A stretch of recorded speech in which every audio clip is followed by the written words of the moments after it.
அனைவருக்கும் வணக்கம். ஒரு நண்பர் இந்த கேள்வி கேட்டிருக்காரு. கோயில் கட்டுவது சிறப்பானதா அல்லது பள்ளிக்கூடங்கள் கட்டுவது சிறப்பானதா அப்படின்னு கேள்வி கேட்டிருக்காரு.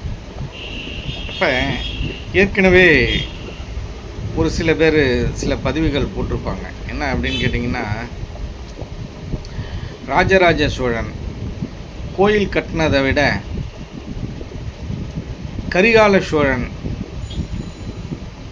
கல்லணை கட்டினது மிகப்பெரிய விஷயம் அப்படின்னு சொல்லியிருப்பாங்க. இதில் என்ன நீங்கள் நுட்பமாக புரிஞ்சுக்கணும் அப்படின்னு பார்த்தீங்கன்னா, அந்த கோயில் கட்டுவதனால், அந்த கோயில் கட்டிய பிறகு அதனால் இந்த மக்கள் அடைந்த நன்மை எவ்வளோ பேர் நன்மை அடைஞ்சிருக்காங்க, எந்தெந்த காரணங்களுக்காக நன்மை அடைஞ்சிருக்காங்க அப்படின்னு நீங்கள் பகுத்து பார்க்கணும். அப்போ ஒரு கோயில் கட்டினால் அந்த கோயில் நமக்கு எதற்காக தேவைப்படுகிறது என்றால்,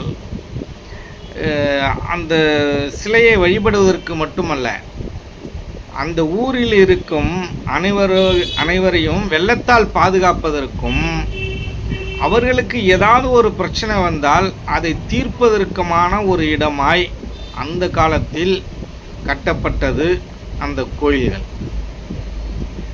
அதை நீங்கள் தெளிவாக புரிந்து கொள்ள வேண்டும்.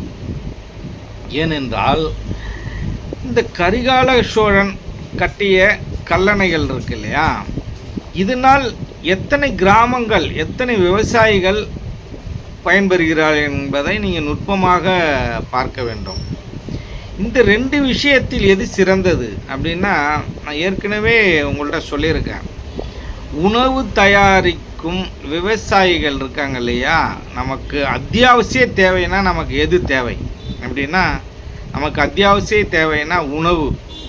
அந்த உணவுப் பொருளை தயாரிப்பதற்காக நமக்கு நெல்லை உருவாக்கி தருகின்ற அந்த விவசாயிகளும் அந்த விவசாயம் சார்ந்த நிலங்களும் தான் மிக முக்கியமானது.